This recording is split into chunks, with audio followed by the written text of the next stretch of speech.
Welcome back to Tipsy Tailgate Media, Speakin Sox, and we've got a good one in store for you. We have the new equipment. If you didn't hear, we said it on the last podcast to vote for us on the Quinnipiac Podcast Awards, sponsored by WQAQ, and we won Quinnipiac's crowd favorite podcast. Big shout out to everyone there. WQAQ. We won going away, Aiden.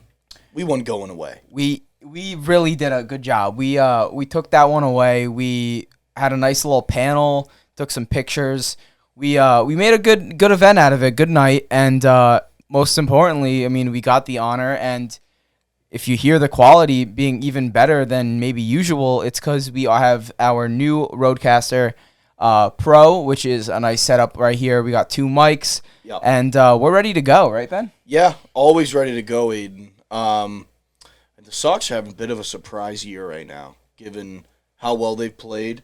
Maybe they don't have the best record in the world, but hey, I mean, who thought 30 games in they'd be above 500 right now? So, I mean, honestly, today's going to be a rare positive episode out of me for Speakin Sox. I usually come in here, First of the year. rip them. But hey, I'm excited about how this team's trending. Yeah, definitely. I mean, quick spectrum of the season so far. We've been winning series here and there. We've been tying up series, and we've been staying competitive in almost every series so far. One of the things I do want to say is, we are missing some guys. Obviously, Trevor Story, probably not until a little bit more than half of the season. Adam Duvall had a scorching start to the season, and he's been hurt. And he'll probably really good be coming. update on him today, too. Yes, exactly. So things are trending positively. Tanner Houck on the mound right now as we're doing this podcast, watching this one. He's been pitching unreal. Chris Sale has had, 2 positive starts in a row? Yeah. Yep. Very encouraging. And, things are looking not half bad if you're a Sox fan right now. You got to like what you've been seeing, and, it's encouraging, like you were saying, Ben. But yeah, I mean, one thing, too, is if you're a Boston sports fan, this is the kind of team that you love to root for. They're underdogs. They're a scrappy group. They already have 11 comeback wins this year. 4 walk-offs. 11 out of 16 wins are comebacks. So, I mean, that's something that, as a fan, you just have to respect. They might not be the most talented team in the world, but, man, are they working their asses off. And it's a joy to watch right now. Yeah, I mean, talk about a joy to watch. This team is 3rd right now in the MLB in runs scored, only behind the Rays, who are off to record starts. Oh, yeah. And the Texas Rangers, another team that we talked about on the podcast. Yep. A big surprise team. Big surprise team, and impressive so far. Yep. But then it's right there is us, and we don't have the record like the Rays or the Rangers do. But we're putting runs on the board. 172, that's good enough for 3rd, as I mentioned. A team average of 264. 42 team home runs, which compared to the Rays' 61 is kind of crazy. But nobody's going to keep up with that start. One of the things I really like is our walk rate, 105. We're getting on base, and while the stolen bases might not be there yet, we've only been picked off stealing once. So they're getting on. The guys are getting on walks. The guys are getting on over hits, and they're staying on, and that probably plays into how we're getting all of our runs. And, so far, it's very encouraging, and the Sox are being the Sox, especially Devers, leading the league in doubles, 67. And, we're right there in the bunch for home runs. We're 5th in the league in home runs. It's been a good start to the season. Yeah. Ben, what do you think? Yeah, I'm one thing that you, or one person, I should say, that you just mentioned there, Rafael Devers. This guy, he's my MVP right now of the entire league, of the entire American League. He's carrying this team on his back. And obviously, he now has a guy in Masataka Yoshida. I know that we're definitely going to talk about him a little bit later. But those two, they are looking like a fierce two-headed monster in these next few seasons. I know that we have Rafi locked up for a long time. I believe they gave Masa, 5 years? So 4 years after this one. Yes. And, I mean, listen, if you weren't excited about signing Masataka Yoshida and you weren't aware of who he was before the Sox signed him, now you know. You better be excited now. You better be excited now because this guy is worth every penny that they're paying him. He just homered about 5 minutes ago in this game. We're watching the Sox Blue Jays on May 2nd, and it's 3-0 right now, 5th inning. But like we talked about, I mean, Rafi has been good. Not even good. Rafi has been great. Rafi's been great. 27 ribbies. 27. Yeah, 27 RBIs. That's good enough for the tied for the 4th spot on the league. 10 home runs. That's good enough for tied for the 3rd spot, right behind Muncy and still Alonso. number 1 in the AL, right? Yes, he is. It is. Yeah. He is top. He is first in the AL in home runs. I mean, this guy's. We know how good Rafi is. He's got 7 doubles on the year, which, you know, he's always going to be right there in the top 10, top 5. He has been since he was like 19 years old. So he's incredible, and you know, extra base hits are what get runs, you know, across. As much as you want a guy who can get a base hit for you, as Kiermaier just did in this game, but you know, doubles, triples, home runs, those are so valuable in this league, and especially from a guy that is hitting either in the 2nd spot or the 4th spot, depending on what Cora is feeling on the day so far this season. And can we give Alex Cora a lot of credit right now? He's done a terrific job so far. It seems that he's given the right guys the day off every single time throughout the season. You know, sometimes you go into a day, you see that he's giving one guy the day off, you're like, oh no, we're screwed today. And then a guy like Ref Snyder comes in, and he'll get a couple of hits for you. So Cora really has his thumb on the pulse of this team. He understands this team, and he is managing his ass off. So I think that's another guy that we have to give a ton of credit to. Yeah, so now I want to talk about some guys that are impressing you so far in the season. I'm going to start first because, you know, Benny knows me as the prospect guy. And one of the guys I was really high on last year, Jarren Duran, you know, outfielder, played in the World Baseball Classic for Mexico alongside his fellow teammate, Alex Verdugo, and he's been great. He had a great World Baseball Classic. He came up a couple games into the season, and right now he is 21 hits on the year with only 52 plate appearances, or 52 at bats. That is just behind Kike Hernandez with more than double the at bats. He has 4 less hits than Kike. Duran has been scorching hot, hitting .404 right now, 2 home runs, 11 RBIs, and 2 stolen bases. He's a guy that not only adds a ton of speed to the base paths, there were times last year where he struggled defensively, dropping a couple pop-ups, whatever it was. I mean, he's been fine so far, knock on wood. He's been good in the outfield, and the most important is he's been hitting, and I'm really impressed. He's been a guy that's been so fun to watch since getting called up, and I hope he makes it as a regular in this lineup. You know, honestly, what I think the plan should be going forward is, you know, you get Justin Turner at first base for the remainder of the season, or at second base, whatever the situation works out with, you know, Arroyo, Emmanuel Valdez, and we'll get to him in a little bit. But you get Justin Turner at first. You take Casas out of the lineup because he can't hit for shit, and we'll get to him in a little bit.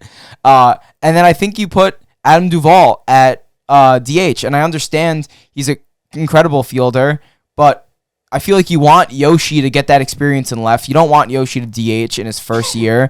You want him to grow on the Green Monster.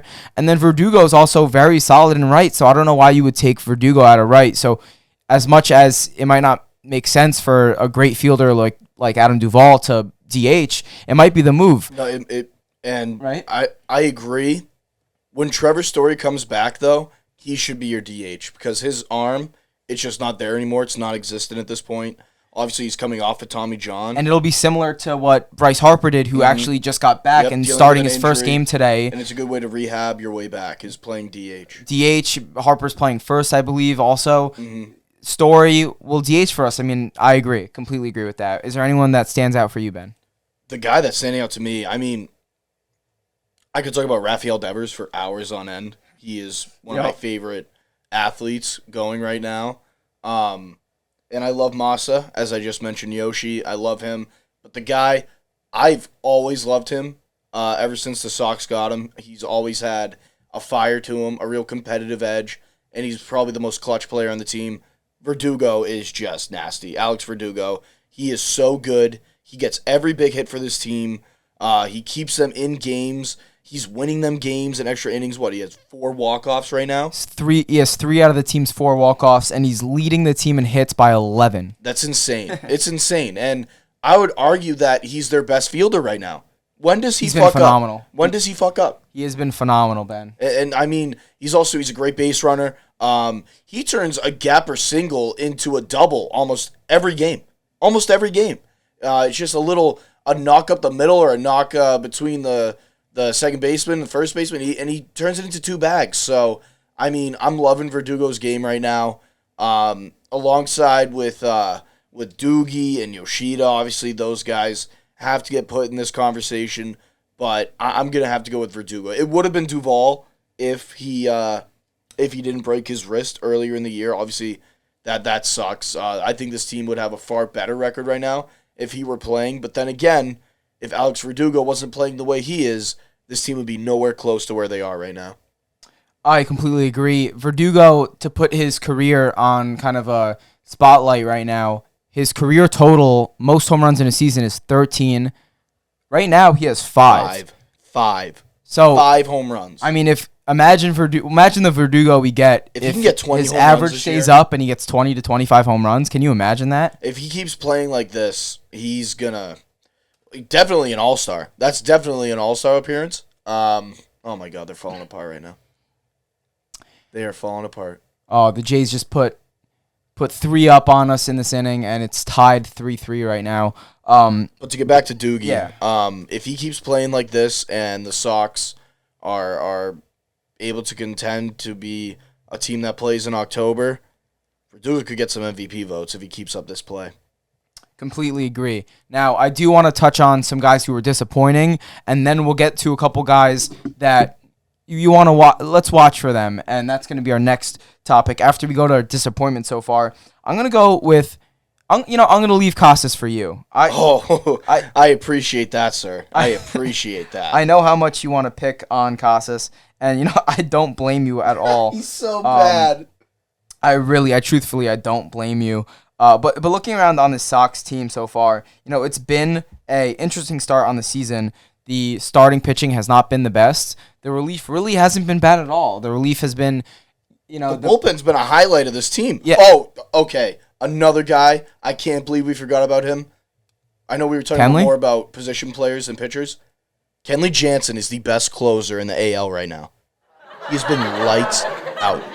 Lights out. Kenley's phenomenal. Is he 2-0 in the year? Round of applause Does he have 2 for wins Kenley. now? I know he has about 5 saves, 6 saves. He's got 1 win. He's got 6 saves. Yeah. Yeah, he's been phenomenal. He's been a 1.04 ERA. And he was a guy that exactly what's advertised. I know that you were concerned about this as well. I was. The pitch clock I thought was really going to hurt him, but he's turned back the clock. He looks better now than he did his last year in Atlanta and the years before that when he came to his end in L.A. He looks like Kenley Jansen at 26 years old right now. Yeah, and I'm going to be honest. I think most people honestly thought, most baseball fans at least, thought that the pitch clock was going to be more of a challenge for pitchers than it actually turned out to be. And I think a big thing with that is it did prove, the MLB's right. It's not the pitchers needing this much time. It was them, kind of lollygagging, taking their time, being babies. Exactly. Oh, it's a shot. That's gone. Far shoulder, right center, and that's gone. Oh, that's going to hurt. All right. That's a 3-run bomb. Well, they're going to need another comeback tonight. Maybe a walk-off. We'll see. Why are they celebrating catching the ball? Yeah, they got to throw that thing back. Out of Fenway. That's what we did. When we caught the Cedric Mullins homer, we gave it right back to somebody else. We didn't even want to see that thing. But yeah, so a guy that I do want to touch on as being a little bit of a upsetting so far. Not necessarily a guy that's been bad. Just kind of someone that you expected more. I'm expecting a little bit more on. And I'm going to go with a kind of a combination of 2 guys right here. Garrett Whitlock and Nick Pivetta. Whitlock's a fantastic choice. So Whitlock is almost make that play there, Justin Turner. But that's another guy who deserves some credit. Turner's been very good. Yeah, and slow start, but he's been getting going and he's been playing great thus far. But not really what you could say for Whitlock at this point. 6.19 ERA, 1 win, 2 losses. He's allowed 19 hits on the year, and he's pitched a significantly lower amount of innings than, I guess, expected. But also, in those innings, he's been allowing hits at the same rate as guys like Cutter Crawford, who has Crawford, who has like 8 more innings pitched than him.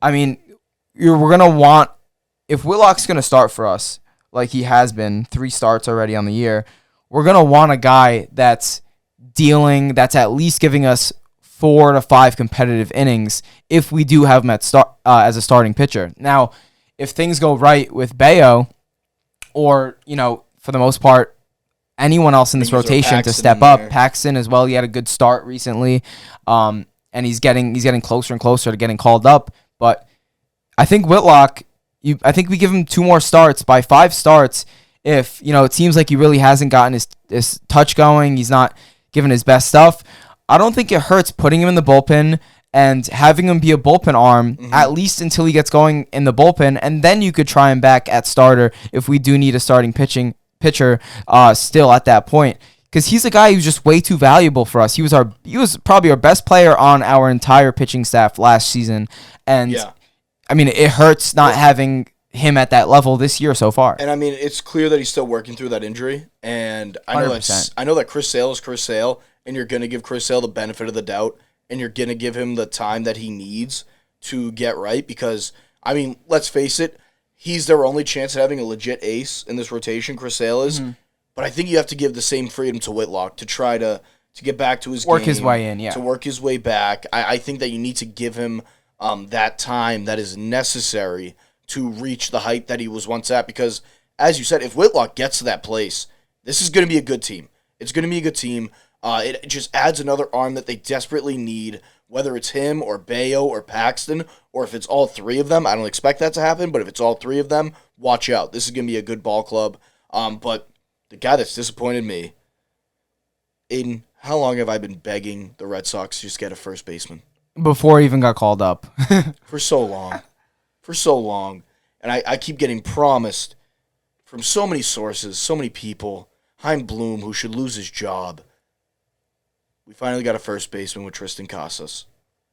In what world is this man a major league first baseman? Kind of looks like a kid. I mean, is he a man? Do people just not watch baseball anymore? That we think Tristan Casas is a major league caliber first baseman? In what world? I would be better at first base wearing nothing but a jockstrap. What is going on? How is this man a first baseman at the major league level? Aiden, his numbers are atrocious. Atrocious. He bat flipped on a walk. He drew a walk, screamed to the heavens, and flipped his bat. I've heard people get shit for bat flipping on a home run. We're going to let people bat flip on walks? I'm not. You see Cora's face when that happened. I know it was like 2 or 3 weeks ago now. Did you see Alex Cora's face when he saw that happen? He was disgusted. Disgusted. I had the same look on my face. I was disgusted. Tristan Casas blows. Let's read off his stats here. Let me scroll through and find his stats real quick. I got him queued up. You know how I found it? I looked for the lowest possible batting average on the page. 128. This man hits the ball 12.8% of the time. I think that's something people forget. It's not .128. If you really want to look at it, Alex Verdugo batting .317, that's 31.7%, right? Casas, 12.8%. You're hitting the ball. He's not hitting it for power either. It's not like when he catches the ball, he's driving it.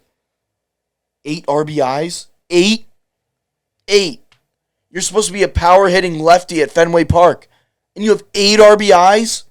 3 home runs? He's terrible. This guy was supposed to be like the next fucking David Ortiz.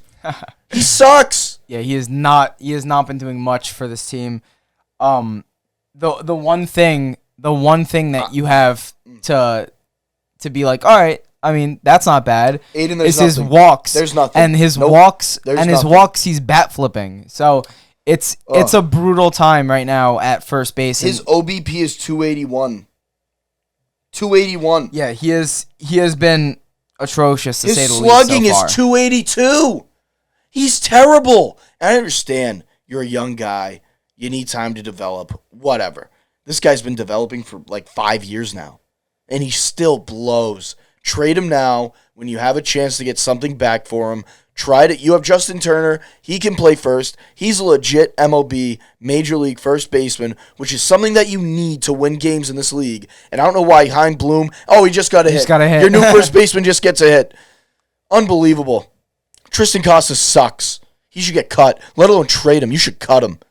Just cut him. He's been awful, and everyone, there's really nothing you could say that counteracts There's it. no defense. There's no defense. He's been atrocious Usually so far. you can say, hey, Ben, you're overreacting a bit. You're being kind of a baby. Nope. Not with this guy. He blows. He blows. Me playing Little League Baseball would be better than this guy. He sucks. He's terrible. 29 strikeouts on the year. Listen, I knew he was struggling before that bat flip. When you bat flip on a walk, you know a guy's confidence is low.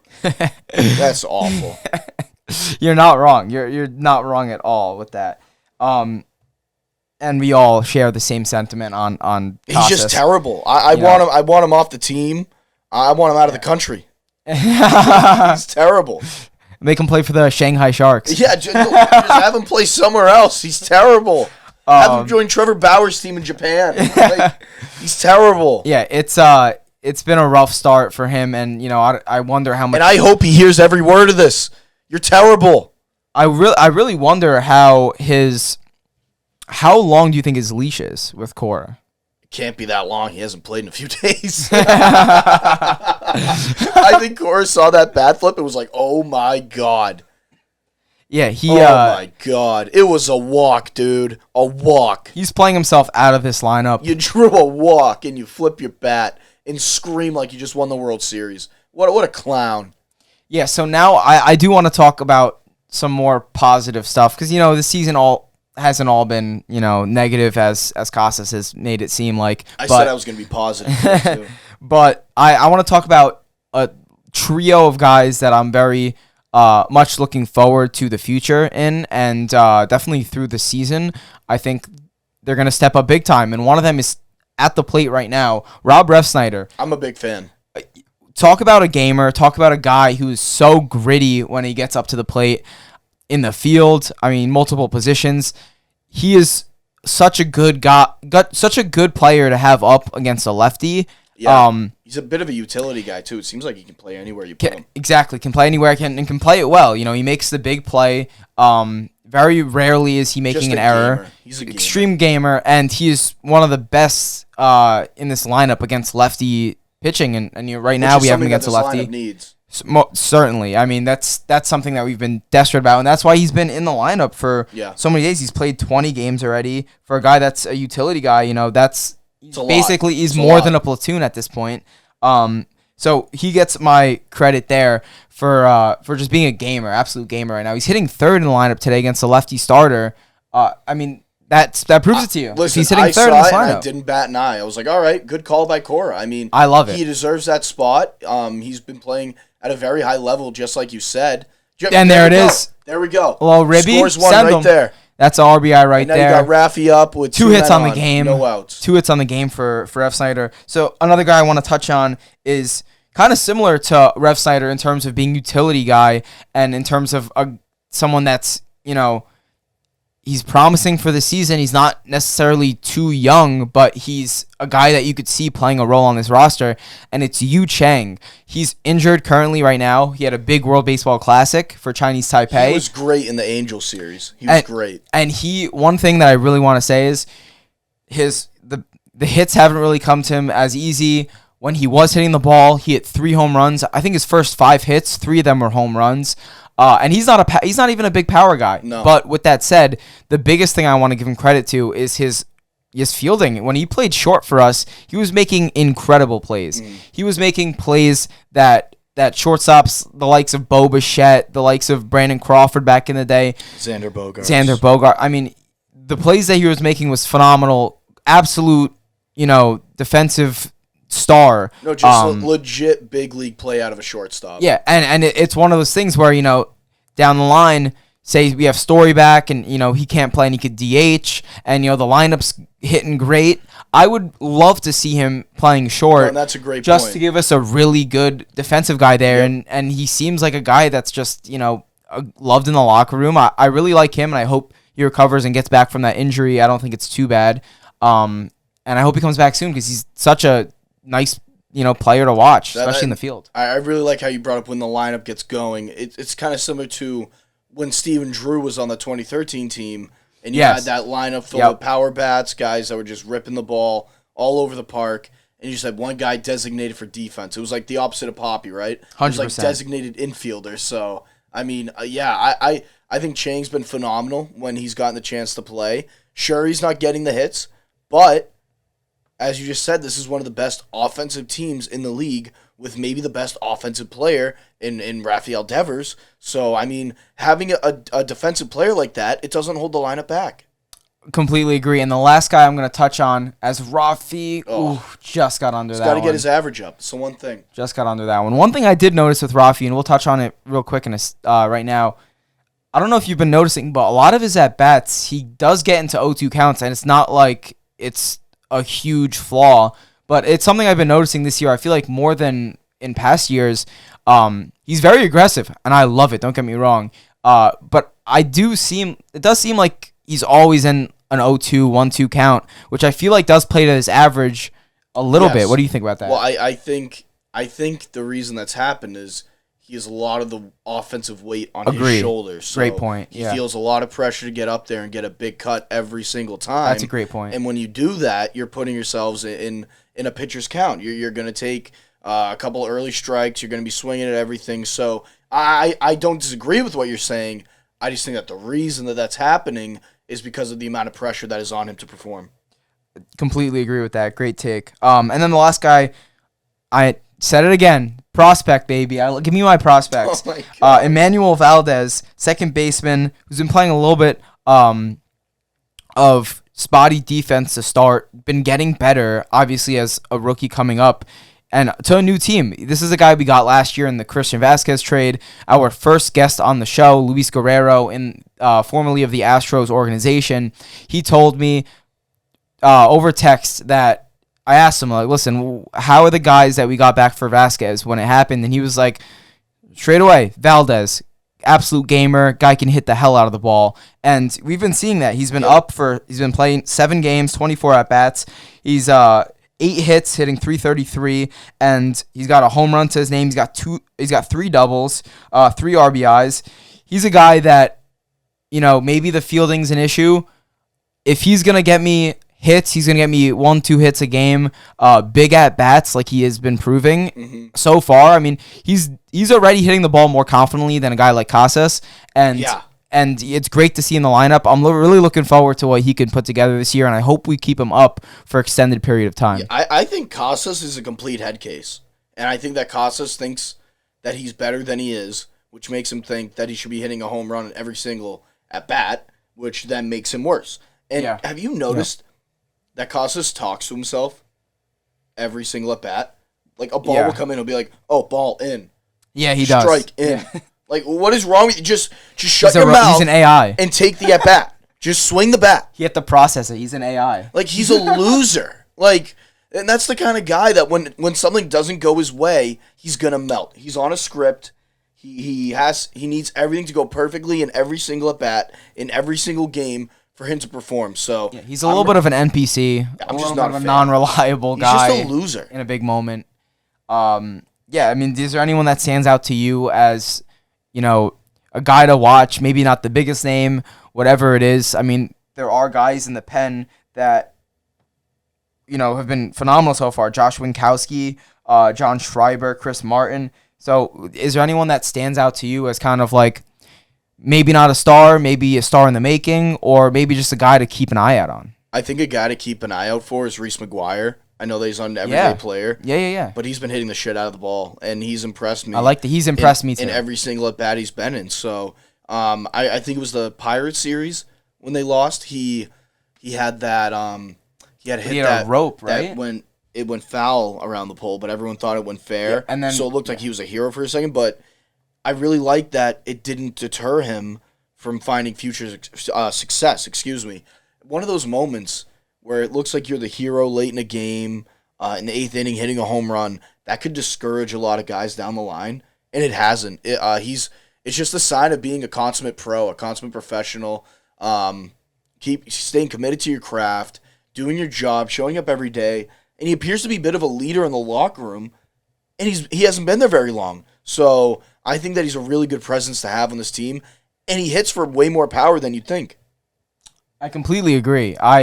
He's been probably a top 5 to 3 guy that's impressed me this year. Yeah. Like you just said, I had no hopes for this guy. No, I thought he was going to be a boob. He looks like a boob. He does. And he had the whole story about the car incident prior to joining the Sox. It was a guy that not many people had hope on. That is not a strike. Not many people had hope on. Yoshi up right now. We need him to play hero ball tonight. He does, and he's been great. He's been really good so far. If we want to touch on that for a second, Rookie of the year. He had a good start to the season. After the first week, he had, he was rolling over everything, and there it is. Single, knocked one run in, and the Sox are trailing by 1 right now in the bottom of the 5th inning. He is so goddamn good. He had this issue for about 2.5, 3 weeks maybe, where he started rolling over everything, and his average really took a dip. It seemed like he just needed to He's found his footing work in the out the box kinks, again. He's found his 100%. footing. And this guy's a hit machine, and he's also bringing power. I mean, And he doesn't strike out. He does not strike out. So refreshing in today's MLB, He's listen, not only can this team, the thing I love about this team, is this the best Red Sox team I've ever seen? Not by a long shot. They're likely going to miss the playoffs. I just like how much grit and determination they have to stay in these games and battle their way through. They're doing it right now. They just let up 2 ropes the inning before, and now they're rallying a little bit here, and it's only the 5th inning. So their offense is so consistent. A lot of teams, you remember the 2021 team? Of course.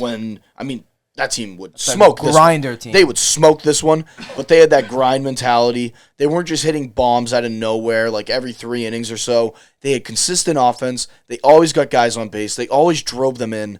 And I think this offense is being run in a similar way right now. So I'm really encouraged from what I've seen again. And yeah, Yoshi, just to touch on him a little bit more, easily the rookie of the year in the AL right now. He has been everything that I hoped he would be for the Red Sox. He's hitting for way more power than I thought he would. Everything you just said, completely agree with. And, I really love how he took the criticism of 2 weeks where he wasn't really doing much. And, it didn't get to him. It's a big market. Didn't get to him. He's so loved in Boston and with all the Sox fans, and it's in such a short period of time. And like you said, the power's been better than we could say. Do you think that having a guy like Masataka Yoshida, you beat me to it. Give me Ohtani, Do you please. think having him here and having him find the success that he is, and if the Red Sox reestablish a winning culture here, do you think Yoshida could draw Ohtani to the Sox?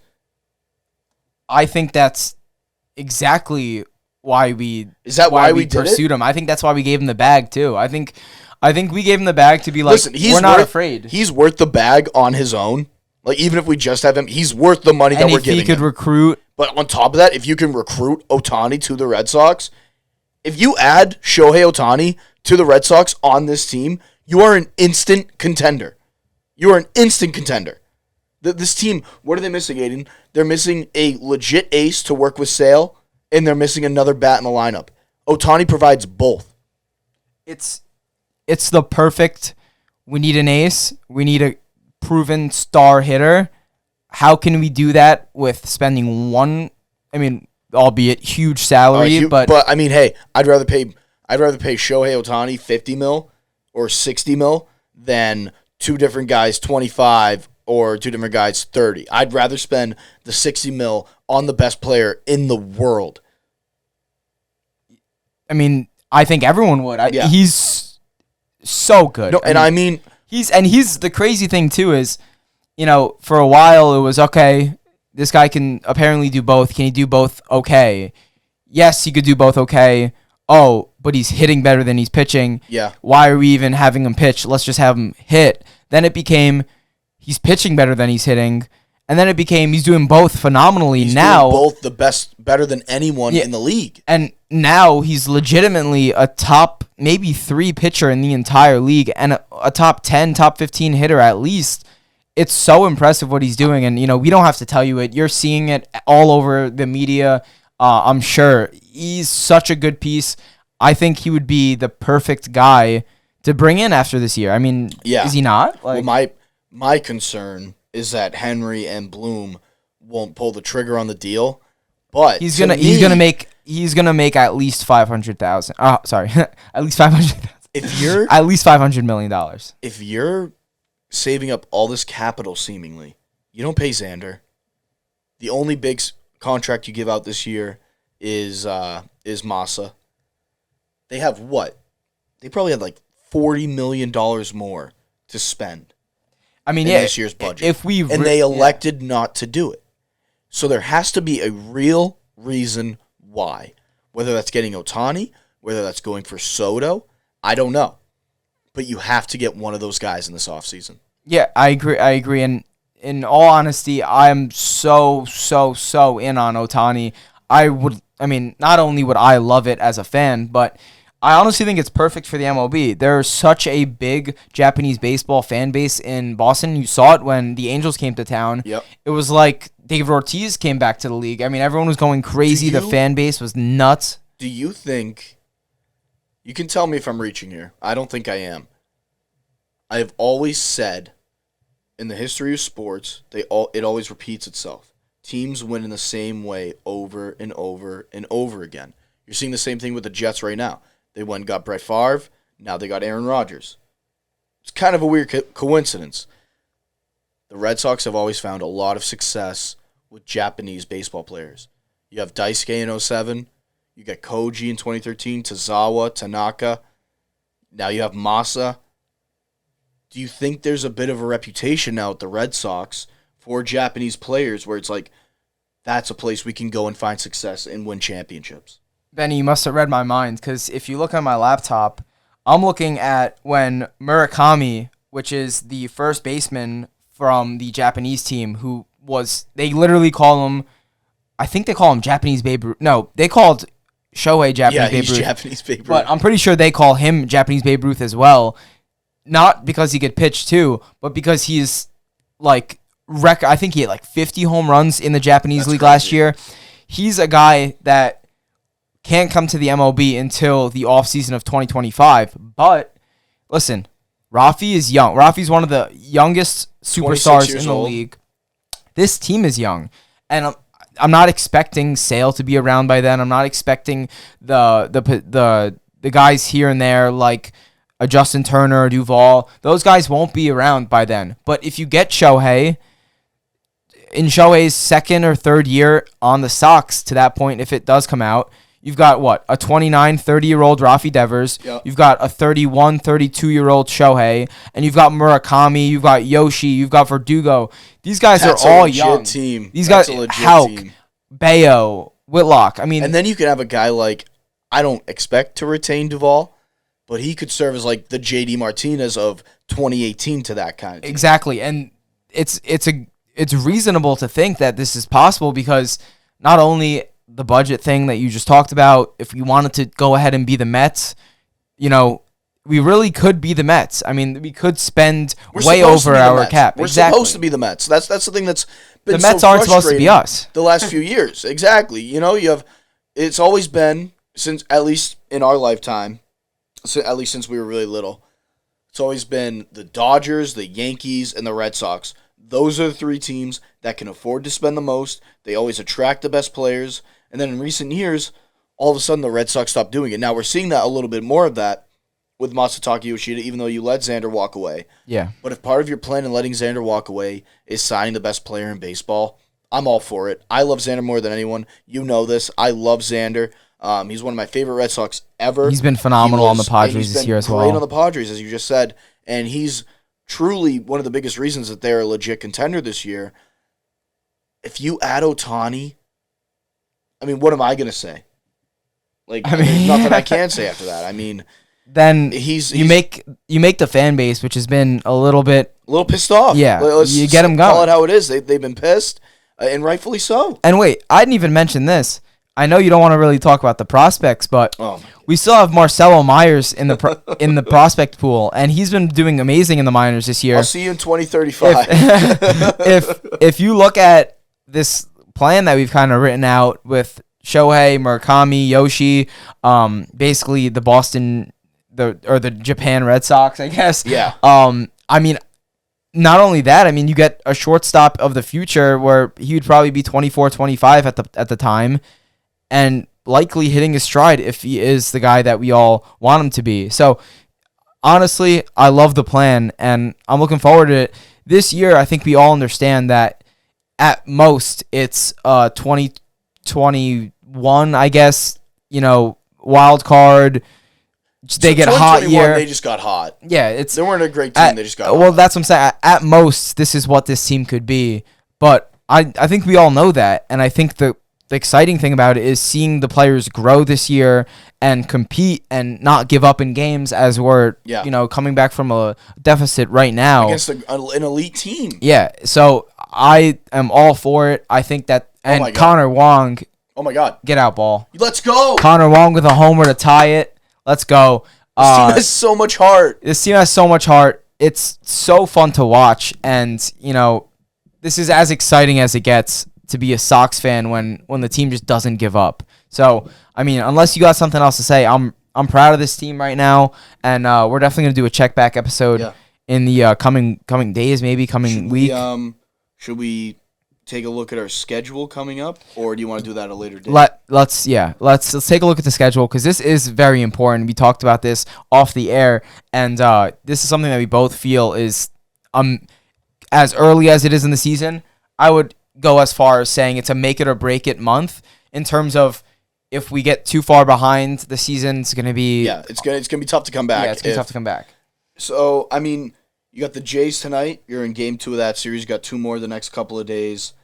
If you win 3 out of 4 in this series, it's looking like you might be able to snag this one with the Blue Jays. Obviously, this has been a crazy game, but if you're able to go 3 out of 4 here, you're gonna gain a lot of ground in your division. I mean, what are the standings in the division now? You got. It's very closely knit. If you win this series against the Blue Jays, just from looking at it right now, you're at least holding tied a wild with card. them. Yeah, you're at least tied with them. So, and then you're going to the Phillies. Who knows what Harper's going to be able to do when you visit the Phillies in the next few days? I mean, I don't think the Phillies are the same team right now that they've been. I think you can win that series. It's good to get them while they're cold. And then you face the Braves. But thank God it's only 2 games. So if you drop 2 games, if you're going to get swept in a series in the next coming weeks, you want it to be the Braves because it's only 2 games. Exactly. And then the Cardinals have been absolutely atrocious so far to start the year. That's a good time to have them. Same with the Mariners. Not atrocious, but they have not been what everyone thinks they're going to be.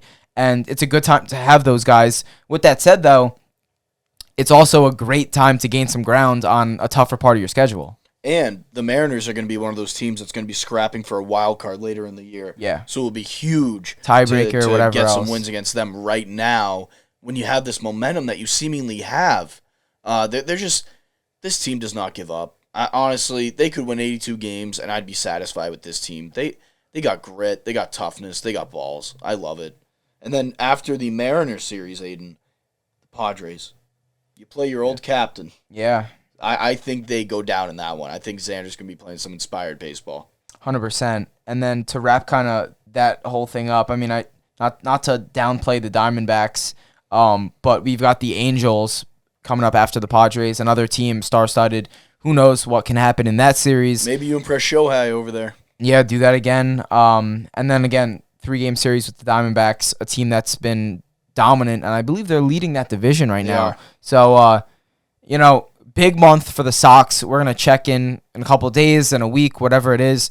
Make sure to follow us on all of our channels, Tipsy Tailgate Media, Instagram, YouTube, TikTok, Twitter, Spotify, Apple Podcasts, anywhere you find your content. And, Benny? Biggest stretch of the season coming up. Stay tuned. Stay tuned.